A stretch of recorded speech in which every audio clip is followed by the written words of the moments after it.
merupakan kitab Qanun Jinayah Syariah yang dikarang oleh almarhum Tuan Guru Haji Said bin Haji Ibrahim, yang mana beliau merupakan mantan mufti kerajaan negeri Sabah. Tapi dia orang sini je, orang Gombak je. Tapi beliau merupakan mantan kerajaan negeri, mufti kerajaan negeri Sabah, yang mana karangan-karangan beliau masih lagi diguna pakai sehingga ke hari ini. Antaranya adalah fiqh jinayat dan juga Qanun Jinayat serta Akidah Ahli Sunnah wal Jamaah yang buku merah tu. Baik. Tapi walau bagaimanapun, alhamdulillah ada beberapa soalan ataupun persoalan yang berkaitan dengan korban yang sampai kepada kita, insya-Allah bil munasabati, kan? Dengan munasabah hari raya korban yang akan menjelang tiba tidak berapa lama lagi, maka sudah tentunya persoalan-persoalan ini memang sentiasa bermain, ataupun kita kata kemuskilan-kemuskilan memang sentiasa ada kepada kita. Maklum sajalah, ibadah korban ni kita buat setahun sekali, kan? Setahun sekali memang macam itulah. Kalau kita kata apa, kalau ibadah rutin yang kita buat hari-hari pun kadang-kadang kita boleh terlepas pandang ataupun boleh ada kemuskilan yang berkaitan dengan dia, maka sudah pasti ibadah yang kita jalani setahun sekali ini ada banyaklah perkara-perkara yang mungkin kita terlepas pandang dan terlupa. InsyaAllah kita akan raikan sekejap lagi. Baik, sambungan daripada perbincangan kita, tuan-tuan muslimin muslimat yang dirahmati Allah, berkenaan dengan hukum qisas, hukum qisas. Sebab perbincangan yang lepas kita dah bincang berkenaan dengan hukum hudud. Maknanya pengenalan lah, introduction kepada hukum hudud, peruntukan kesalahan-kesalahan yang dimasukkan dalam enactment jenayah hudud, kan? Ataupun peruntukan hudud.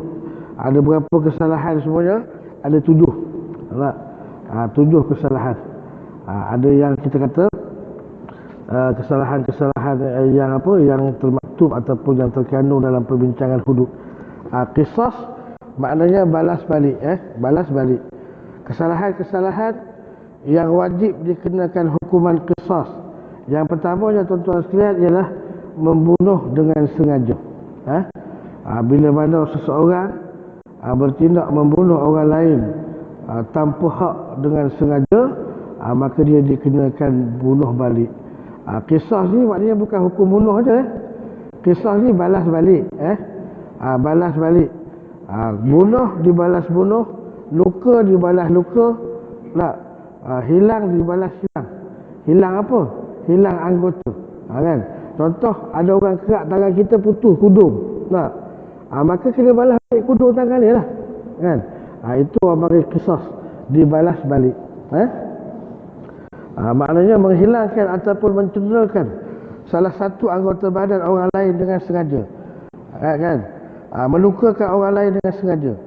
Yang ni kita kata wajib dikenakan qisas ke atas si pembunuh dengan dibalas bunuh, berdasarkan kepada firman Allah Subhanahu wa taala dalam surah Al-Baqarah ayat 178, kan? Ayat 178 ni, tuan-tuan, dia mari dulu sebelum ayat puasa. Ayat puasa ayat berapa? Ayat 183, betul tak? Ayat 183, ya ayyuhallazina amanu kutiba alaikumusiyam tu. Tapi ayat kisah ni, tuan-tuan, dia mari terlebih dahulu berbanding dengan ayat puasa ataupun ayat kewajipan berpuasa di bulan Ramadan, kan? Mana mungkin kita tak nampak ayat kisah ni. Sebab apa? Sebab ayat ini mari terlebih dahulu. Yang Allah Ta'ala sebut dalam Al-Quranul Karim, Allah kata apa? Ya ayyuhallazina amanu kutiba alaikumul qisasu fil qatla. Wahai orang-orang yang beriman, diwajibkan kepada kamu menjalankan hukum qisas. Hukum qisas ini adalah hukum balasan yang seimbang dalam perkara-perkara orang yang mati dibunuh. Bila mana berlaku saja jenayah pembunuhan dengan sengaja, maka hukum dia qisas. Okey, baik. Kalau mungkin ada yang bertanya apa beza kisas dengan hukuman mati yang dijalankan sekarang. Nah, berdasarkan kepada kanun keseksaan 302 kan? 302 kanun keseksaan yang membawa hukuman mati mandatori kan? Apa beza di antara hukum kisas dengan hukuman moden yang kita jalankan pada hari ini? Nah, hukuman kisas ni tuan-tuan ada banyak keistimewaan yang terdapat padanya. Khususnya dia meraihkan apa namanya kita kata keahlian ataupun kelayakan apa namanya ahli-ahli waris dalam menentu bentuk hukuman yang tersendiri. Kalau misal kata kita serahkan kepada pihak berkuasa dalam hukum apa namanya hukum bunuh yang dijalankan sekarang ataupun hukuman mati yang dijalankan sekarang, adakah ahli-ahli waris diberikan kuasa pengampunan? Nampak? Ahli-ahli waris yang apa? Yang kita kata yang yang kehilangan orang tersayang ni, adakah mereka diberikan kuasa untuk mengampunkan si pembunuh ataupun tertuduh ataupun orang yang buat kesalahan tersebut? Sebab itulah benda yang terdapat pada kisah ini adalah perkara yang kita kata memberi keistimewaan khusus kepada keluarga bangsa. Kan? Sama ada nak tukar, nak maafkan, nak ambil duit ataupun kita kata nak ambil ni dan sebagainya. Cuma terkadang kita kata mungkin apabila dibuat perasaan dan sebagainya, orang pun kata Allah, duit ringgit tidak ternilai dengan nilai nyawa yang ada. Duit ringgit tu kita kata tak nilai lah. Yang penting nyawa, yang penting nak dia mati juga kan. Maknanya darah dibalas dengan darah kan. Tak apa, yang tu pun ada kan. Maknanya keistimewaan hukum qisas, maknanya dia balas balik. Kalau sekiranya ada kemaafan, ada keampunan daripada pihak keluarga bangsa dan sebagainya dan ditukar dengan duit, maka sudah barang pasti tuan-tuan, perkara ini ada antara benda yang yang menjadikan hukum qisas ini sebagai hukum yang beraneka pilihan dari segi hukuman yang dijalankan dan seumpamanya. Baik. Kemudian selain daripada hukum bunuh ni ataupun dibalas bunuh, juga apa-apa kecederaan yang didatangkan oleh kita kata oleh orang yang pelaku kesalahan terbabit, oleh penjenayah terbabit, maka semuanya dibalas dengan kadar yang serupa. Sebab kadang-kadang kita manusia ni cenderung untuk balas lebih daripada sepatutnya. Kan? Orang bagi sebiji, kita bagi 2 biji. Kan? Orang guna apa? Orang guna tangan, kita guna alat. Macam-macam lagi lah kecenderungan yang ada. Malahan kadang-kadang hukuman yang kita jatuhkan kepada orang yang tertuduh ini di luar daripada kemampuan kita, di luar daripada kemanusiaan dan seumpamanya. Orang ni baru kena tangkap, contoh curi lembu, dibelasah sampai mati. Adakah hukuman itu setimpal, tuan-tuan? Bila kita fikir ataupun bila kita tengok dengan kecenderungan dan juga orang kata kebebasan hawa nafsu kita dalam bertindak dan berfikir, kadang-kadang bila kita dirasuki oleh syaitan kan, kita kata kita dihantui oleh perkara-perkara yang berikut, maka dah pastilah kita bertindak di luar batasan. Sebab itulah qisas diberikan garis panduan tentang pelaksanaan hukuman yang kita jalankan ataupun yang telah diperuntukkan tanpa kita kata tanpa menzalimi sama ada di pihak tertuduh ataupun pelaku jenayah tersebut ataupun kepada mangsa ataupun kepada keluarga dan seumpamanya.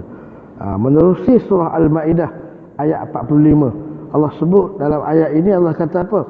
Wa katabna alaihim fiha anna an-nafsa bin-nafsi wal 'ayna bil-'ayni wal anfa bil-anfi wal uzuna bil uzuni was sinna bis sinni wa juruha qisas faman tasaddaqa bihi fahuwa kafaratul lah wa man lam yahkum bima anzalallah fa ulaika humuz zalimun.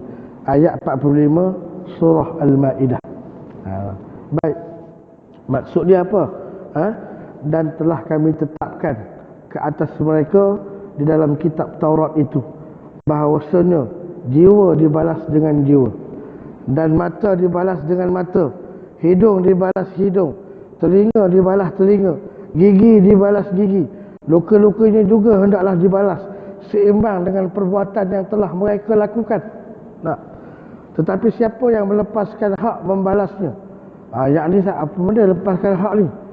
Memaafkan, tak balas, ataupun kita tak ambil tidak ambil qisas dan sebagainya, okey, maka menjadilah ia penebus dosa baginya. Benda tu bukan diam macam tu aja. Kelak di hari akhirat, semua perkara-perkara yang orang buat pada kita ni tuan-tuan, dan kita tidak balas balik, ini semua akan menjadi kafarah kepada kita, penebus dosa kita. Orang kata kat kita, kita tak kata balik. Orang buat macam-macam kat kita, kita pun buat diam. Bukan maknanya kita takut, tidak. Bukan maknanya kita kata tak boleh bertindak, tidak. Tetapi kalau kita bertindak di atas kesabaran yang tinggi ini, maka sudah pasti semua perkara ini akan menjadi kafarah kepada kita. Cumanya kita ni dikurniakan kesabaran yang sudah pasti ada hadnya, kan?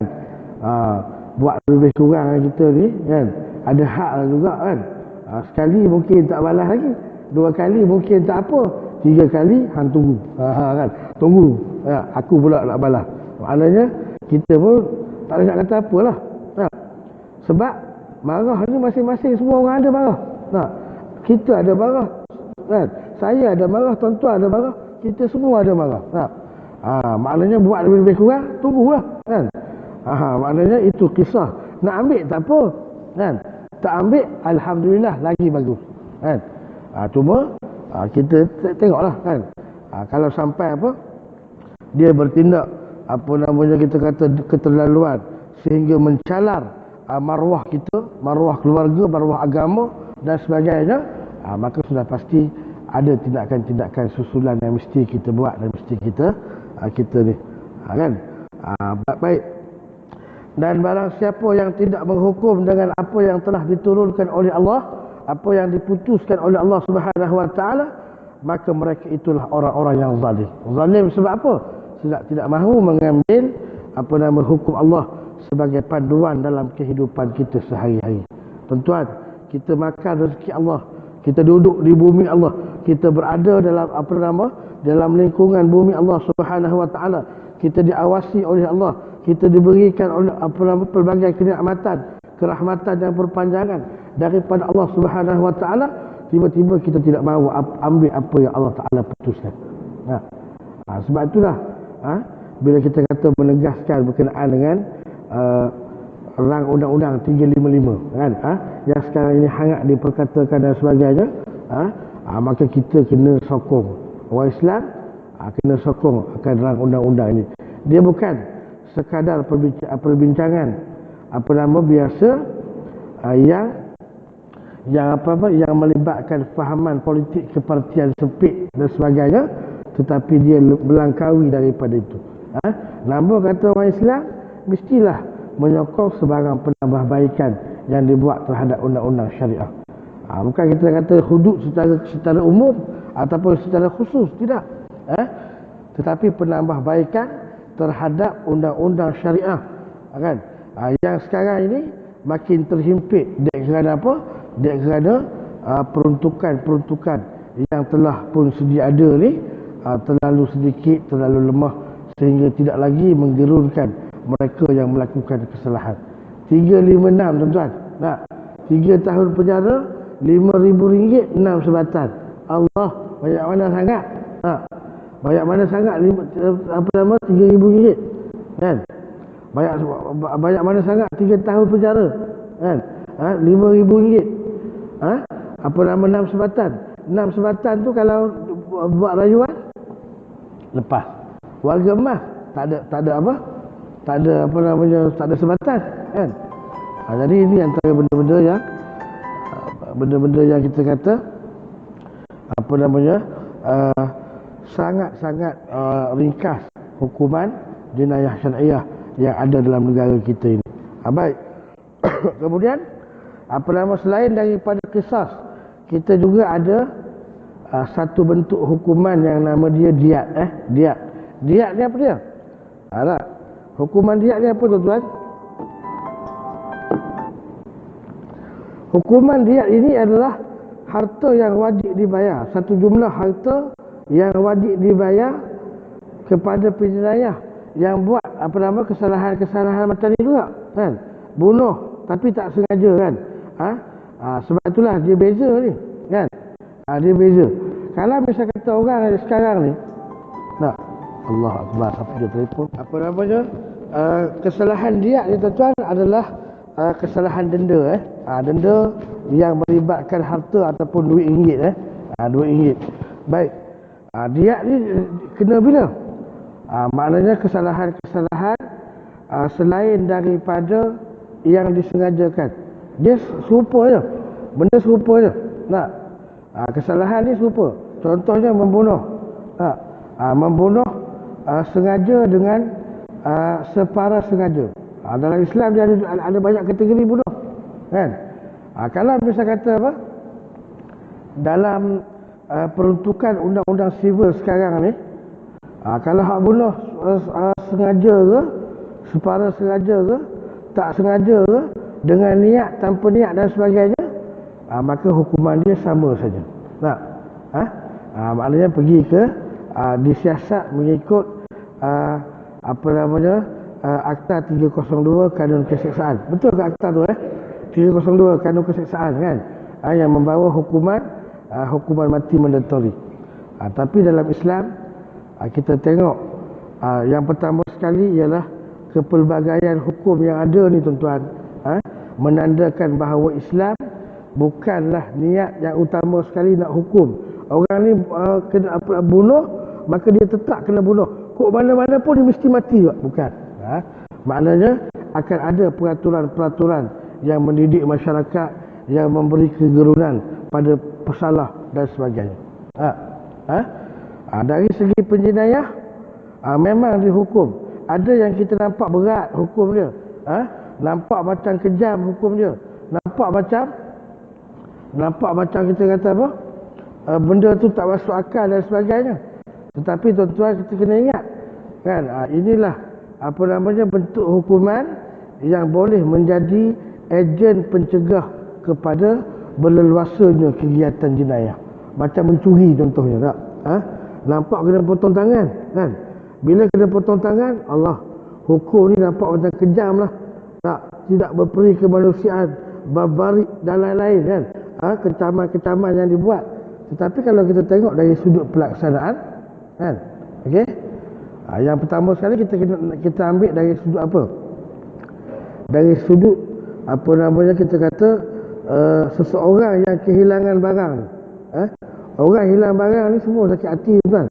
Ada tak yang kita hilang barang tak sakit hati? Ada tak? Contohnya hilang telefon bimbit, sakit hati tak dalam masjid? Sakit hati kita? Dah tentu sakit hati tuan kan, hilang barang. Jangan kata telefon bimbit tuan, hilang selipar buruk kita pun kita marahlah kat orang. Siapa punya kerja dah ni, balik kaki ayam aku malam ni, contoh. Kita dah marahlah kat orang. Apatah lagi hilang benda-benda lain kan. Maknanya yang nak ciptakan satu, kita kata nak menghilangkan keresahan dan ketakutan dalam masyarakat apabila berleluasanya kegiatan mencuri ni. 1-2 waktu dulu tuan-tuan, seminggu 2 minggu lepas lah kita kata, seminggu 2 minggu lepas, kalau tuan-tuan perasan, banyak kejadian kecurian yang berlaku di Masjid Ar-Ridwan. Banyaklah bertalu-talu lah bagi duk tanya saya, bila ustaz nak upgrade CCTV ni kan? Bila nak upgrade CCTV, sebab dalam masa seminggu je ada 3 kecurian tuan-tuan. Muslimat semua Tak? Muslimat ni biasalah, beg mahal-mahal dan tanggih-tanggih dan letak kat belakang. Letak kat belakang, jawapan dia tu lah, kan? Bila kita tengok CCTV ada orang pergi ambil lah, kan? Ada entah dia punya, dia pakai anak beranak ke, wallahu alam, tapi memang ada kelibat tu lah, kan? Baik. Bila hilang, kita resah, kita apa namanya, menjadi satu kita kata satu perasaan yang tak tenteram. Kita nak buat ibadah, dengar kuliah dan lain-lain. Akhirnya mencipta kekalutan, seluruh orang kalut. Oleh kerana perbuatan kita ni, maka wajarnya diambil dan sabit kesalahan dihukum dengan hukuman yang sedemikian. Maknanya untuk menjaga maslahat yang kita akan bincang nanti. Baik. Baik. Kemudian apa namanya, hukuman dia ini adalah hukuman kesalahan-kesalahan yang sehubungan dengan kesalahan qisas. Maknanya qisas dia ni dia serupalah, kan? Cuma qisas bagi mereka yang melakukan kesalahan tersebut dengan sengaja. Hak lain-lain dia bayar denda. Contoh bunuh separah sengaja. Macam mana bunuh separah sengaja ni, tuan-tuan? Tak? Maknanya kita bukanlah niat nak bunuh dia, tetapi kita pukul, ambil telefon ni bukan alat apa nama bunuh, tak? Kita pun ketuk kepala kawan, kan? Tiba-tiba rebah di situ, pengsan, lalu meninggal dunia, kan? Adakah telefon ni apa namanya alat membunuh, tuan-tuan? Bukan, tak? Dia bukan alat membunuh, kan? Tapi kita terketuk dia, kan? Separah sengaja, lalu dia meninggal kat situ, kan? Dengan alat itu, maka itu orang panggil pembunuhan separah sengaja. Ataupun kadang-kadang dia boleh pergi kepada tidak sengaja dan seumpamanya, yang mana hukuman dia bukan lagi qisas, tetapi hukumannya adalah diat. Denda, bayar berapa ratus ribu berdasarkan kepada ketetapan yang telah ditetapkan dalam hukum syarak. Baik. Di antara kesalahan yang wajib dikenakan hukuman diat ini ialah pembunuhan yang serupa dengan sengaja. Macam saya sebut tadi lah, serupa sengaja ni separah, separuh. Kita memang nak pukul dia, niat nak cederakan dia, tiba-tiba dia meninggal dengan alatan yang bukan alatan membunuh. Tapi kalau kita pukul dengan cangkul, kan, boleh membunuh tak cangkul? Boleh, tuan. Parang, tombak, panah, apa lagi, pistol, senapang, dan lain-lain lah, alat yang boleh membunuh. Jadi dia tak jadi separah sengaja. Maknanya dia jadi sengaja, kan? Jadi sengaja. Baik. Kemudian yang seterusnya pembunuhan yang tersalah. Tersalah ni silap lah, kan? Silap. Nak tembak apa, rusa, tiba-tiba tertembak kawan. Ada tak kes-kes yang semacam ini jadi, tuan-tuan? Walaupun jangan-jangan kita dengar, tapi kes yang semacam ini ada terjadi kepada kita. Tersalah tembak rakan, tersalah apa namanya, ini adalah pembunuhan-pembunuhan yang tidak sengaja, yang dikenakan hukuman diat. Baik. Kemudian seterusnya, apa namanya, peruntukan diat ni diberikan kepada siapa lagi? Kemudian yang seterusnya ialah pembunuhan yang sengaja tetapi telah dimaafkan oleh walinya, kan? Sebab dalam kita kata kanun keseksaan, hukuman sivil, dia tidak memberi ruang kemaafan kepada keluarga untuk memaafkan orang yang tertuduh, ataupun pelaku penjenayah tersebut, pembunuh tersebut, kan? Maknanya dalam kisah ataupun dalam diat kisah dan sebagainya, maknanya kita diberi ruang, kan? Yang meninggal ni siapa? Okey, yang meninggal ni ayah kita. Ayah kita ni adalah tonggak ekonomi keluarga, kan? Ayah kita lah yang bela anak-anak yang tinggal masih kecil, kan? Anak-anak masih kecil. Macam mana anak-anak ni nak dapatkan pembelaan yang sewajar? Kalau si fulan bin fulan yang merupakan penjenayah yang bunuh ayah kita tadi ni, tiba-tiba dia dihukum mati, tanpa ada apa-apa pampasan diberikan kepada kita. Ada tak? Tak, orang yang kita hukum bunuh kan, hukum di bawah kanun 302 tu kan, ada tak apa-apa pampasan diberi oleh kerajaan kepada pihak mangsa? Tak ada kan? Tak ada. Tapi kalau dia ataupun kalau qisas boleh dimaafkan oleh kerana yang yang melakukan kesalahan jenayah tadi ni pun sudah tentu dia ini ada keluarga, dah tentu dia ni ada anak isteri kan, ada keluarga yang perlu dibela, yang perlu dinafkahi, yang perlu yang kita kata yang perlu dia cari makan, cari nafkah. Maka kalau dia meninggal, siapa pula nak cari nafkah untuk keluarga dia? Maka kita bertindak memaafkan dan menukar hukuman daripada balas balik pembunuhan tersebut kepada bayar denda, bayar diat. Bayar diat yang lebih kurang 100 ekor unta. Kan? Bukan 100 ekor lembu tuan-tuan. 100 ekor unta. Unta ni mahal. Kalau tuan-tuan pergi dekat dekat benua Arab sana, tengoklah. Yang paling yang paling kurus kering pun kita kata berbelas-belas ribu. Tapi berdasarkan unta yang grade yang paling baik grade unta yang paling baik ini dia pernah mencecah RM100,000 seekor. Kan? Di Emirates ataupun UAE kan, di UAE ada orang bertanding ataupun menjual baka-baka unta yang mahal-mahal ni. Cecah RM100,000, RM200,000 tak lari tuan. Tak tahulah apa yang mahal sangat, wallahu alam. Tapi boleh cecah harga tu. Kan? Bayangkan pampasan 500 ekor unta. 100 ekor unta, RM100,000 ni seekor. Dapat berapa agak-agak? Kalau 10 ekor dah 1 juta. Kan? Kalau 100 ekor tidak 10 juta kan? 10 juta betul? 10 juta kan? Maknanya 10 juta kalau pandai makan, kalau pandai manajemennya, 7 keturunan tak habis makan kan? Jangan kata kita kata harga lebih daripada tu. 10 juta. Okey. Kalau kita kata si penjenayah tadi ni tak boleh bayar contohnya. Okey, tak boleh bayar. Dah memang tak boleh bayar. 10 juta nak cari mana? Kan? Maknanya pembayaran diat tersebut harus pergi kepada pemerintah. Maknanya kerajaan bayar. Duit apa? Duit gratuiti.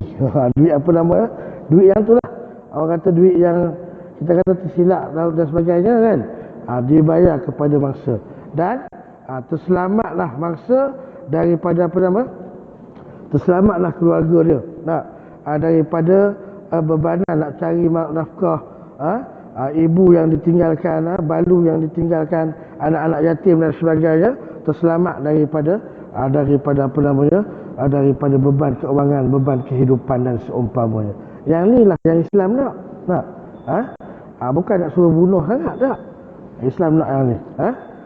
Sebab itulah pembunuhan yang sengaja yang dimaafkan oleh wali ataupun ahli waris orang yang dibunuh ini, firman Allah dalam suratul Baqarah. Baik-baik kita berhenti sekejap untuk beri laluan kepada anda. Muslimin muslimat tuan-tuan yang dirahmati Allah sekalian, insya-Allah kita sambung sikit bacaan sambung sikit bacaan kitab ni untuk kita habiskan ataupun kita habiskan bab diat ini baik. Qisas dan diat adalah dua bentuk hukuman yang berbeza tetapi atas jenayah, kesalahan jenayah yang sama. Cuma qisas kita berikan ataupun kita balas balik pada hukuman ataupun jenayah yang sengaja. Bunuh sengaja, cederakan sengaja, pukul sengaja, melukakan sengaja, semua sengaja ni, maka balasan dia qisas, balas balik. Qisas ni bukan makna bunuh, tapi maknanya balas balik. balas balik kan. Orang bagi kita sebiji, kita bagi orang sebiji, itu balas balik orang kata. Nah, manakala diat, diat ni makna dia denda, sejumlah duit ataupun sejumlah wang, sejumlah harta yang wajib dibayar dan juga diberikan kepada wali ataupun waris mangsa sebagai ganti rugi. Diat ni senang cerita dia ganti rugi lah tuan-tuan, ganti rugi. Dan dia melibatkan kepada pembunuhan secara sengaja, tidak sengaja, dan segala perbuatan-perbuatan luka, pukul dan sebagainya yang tidak disengajakan, maka dikenakan ganti rugi. Termasuk apa namanya, bunuh balas, termasuk pembunuhan yang sengaja tetapi dimaafkan oleh ahli keluarga mangsa, kan? Ahli keluarga dia maafkan, maka dia tak boleh lepas macam tu aja, tetapi ditukar daripada qisas kepada diat, kan? Maknanya variety hukum Islam ni cukup hebat, cukup indah, dan boleh bertukar menjadi apa namanya, menjadi denda dan seumpamanya. Tuan-tuan, tawakuf kat situ, kita tawakuf kat situ dulu untuk meraihkan beberapa soalan yang pihak muslimat tanya berkenaan dengan ibadah korban.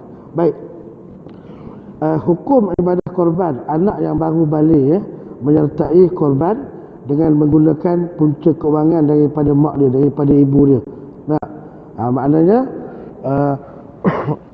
ibu dia bagi duit dan berniat bagi pihak dia. Contohnya macam anak kita ni baru akil balik, baru balik, tak? Kita kata masih dalam sekolah menengah contohnya, kan? Balik sekolah menengah, kan? Baik, orang sekolah menengah ni biasanya mana ada punca duit sendiri, kan? Daripada mak. Boleh tak hukum korban? Jawapan dia harus, harus untuk kita berikan apa namanya, ataupun kita namakan anak kita yang baru balik ni dia buat korban dah, kan? Boleh, tak ada masalah. Kita duit kita keluar 600 ringgit, 600 setengah, kan? 600 setengah buat korban, kan? Nama anak kita tulis, tak ada masalah. Okey. Kemudian yang keduanya, bukan duit dia sendiri, kan? Tak kisah, maknanya kita niat dia semacam ni dah, macam lembu daripada syarikat, kan? Sekarang ni trend, banyak syarikat-syarikat yang telah menghadiahkan lembu kepada masjid-masjid terpilih, kan? Contohnya dia bagi saja lembu, okey? Lembu syarikat tak kira, contoh kita ambil satu contoh, tak? Syarikat yang berhad sekian-sekian hantar 3 ekor lembu, tapi dia hantar saja je, tak? Maka kita kena ambil namakan, sama ada orang yang bekerja di syarikat itu ataupun orang yang belum pernah buat korban, kita namakan sempurna nama dia pada bahagian-bahagian lembu yang terbabit, barulah kita korbankan lembu tersebut. Sebab syarikat tak boleh atas nama syarikat, atas nama kerajaan, atas nama yang bukan daripada individu. Sebab korban ni daripada individu, kita namakan dia, insya-Allah pahala pun mengalir situlah, pahala mengalir.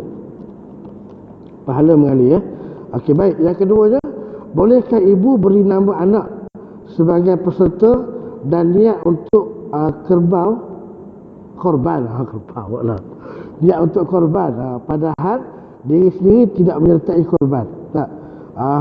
Diri sendiri tidak menyertai korban. Ini pun jawapan tak ada masalah, boleh. Cuma yang afdalnya sendiri dululah buat korban, kan? Kita buat korban sendiri dulu, barulah kita kalau bisa kata tidak menyertai korban pada tahun itu, tak? Pada tahun itu, sedangkan sebelum-sebelum ni dia dah buat korban dah, yang tu tak apa.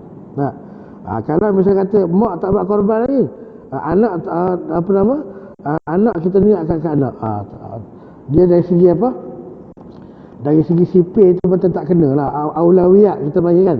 Dalam fiqh ni dia ada aulawiyat. Takkan kita kata kenyang dulu baru makan. Dah tentu makan dulu baru kenyang, kan? Maknanya dari segi aulawiyat itu begitu, kan? Boleh, tak ada masalah. Mak tak buat korban lagi, nak niatkan anak, tak ada masalah. Boleh, tak ada masalah. Tapi dari segi keutamaan itu mestilah diutamakan asal daripada furuk, kan?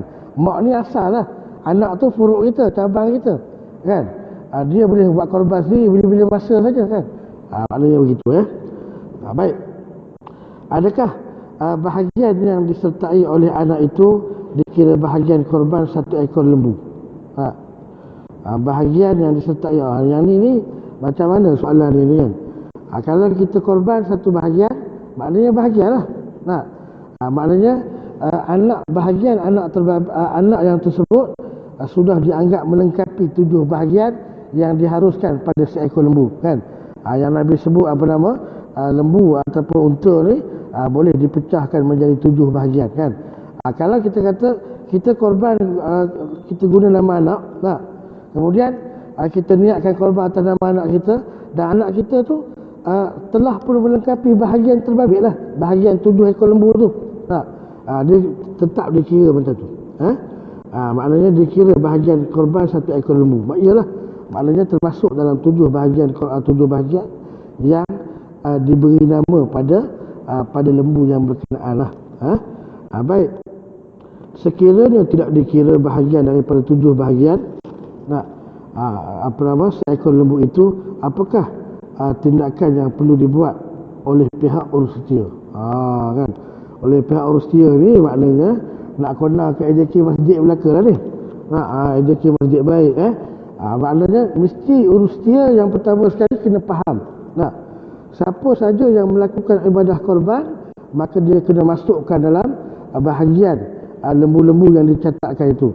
Kadang-kadang mungkin terlepas pandang, tertukar lembu barangkali tak, jadi kita jangan marah orang hak peserta-peserta korban ni, kan? Kita korban ni apa dia tujuan dia, tuan-tuan? Allah sebut fasalli li rabbika wanhar. Hendaklah kamu berselawat kepada Tuhanmu, bersolat kepada Tuhanmu, dan sembelihlah binatang korbanmu. Tuhan tidak tengok daging dan kan? Walakin yanaluhu taqwa minkum. Betul tak? Kan? Maknanya Allah Subhanahu Wa Taala melihat korban kita dan seumpamanya. Kalau mungkin salah sikit-sikit tu, itu cerita lain lah. Mungkin orang kata kesalahan-kesalahan yang boleh dimaafkan dan sebagainya. Itu belum tengok lagi lembu, kan? Janji lembu yang kita kata yang mantap-mantap tak? Mari-mari lembu kurus, kan? Jenuh kena maki tu imam. Tu ADK, kan? Jadi benda-benda macam ni, benda-benda yang kita kalau boleh berlapang dada, dan sedikit kita kata saranan kepada sahabat-sahabat yang melaksanakan ibadah korban, kalau boleh mari tengok sendirilah lembu kita. Mari duduk depan-depan tu, duduk depan-depan tu berselawat, bertakbir kepada Allah dan doa kepada Allah, ya Allah, inilah korbanku, inilah korbanku, maka terimalah daripada aku, ya Allah, inilah yang mampu aku korbankan kepadamu. Saat kita kata darah mengalir ke bumi binatang korban kita itu, maka mudah-mudahan segala salah dosa kita terluput ataupun keluar daripada tubuh badan kita, keluar daripada perkiraan dan tanggungan kita, tuan-tuan. Cuma secara keseluruhan kepada persoalan yang diutarakan ini sangat baik, sangat bagus untuk kita nak pasti dan nak faham. Oleh kerana apa? Oleh kerana setiap ibadah yang kita buat ini memerlukan daya faham yang tinggi, ilmu yang tinggi untuk kita betul-betul melaksanakannya berdasarkan kepada tuntutan yang sebenar. Maknanya soalan yang macam ni memang wajar kita tanyalah, dan jawapan secara umumnya ada keharusan, maknanya boleh kita berniat untuk sesiapa saja yang kita nak niat, tak kira lah anak kita, anak saudara pun boleh, jiran kita yang miskin yang tak pernah buat korban, kita tolong beli bahagian untuk dia dan sebagainya, itu tidak ada masalah. Sebab apa? Sebab kita kena ingat, tuan-tuan, dengan sifat pemurah Allah Subhanahu Wa Taala ini, Allah bagi pahala kepada kita, Allah bagi pahala kepada penambah proksi yang kita wakilkan, dengan tidak mengurangkan langsung pahala kita. Ini janji dan juga kita kata ganjaran yang kita bakal terima daripada Allah Subhanahu Subhanahu wa taala. Aqulu qawli hadza wa astaghfirullahal azim li wa lakum wa lisa'iril muslimin wal muslimat. Assalamualaikum warahmatullahi taala wabarakatuh.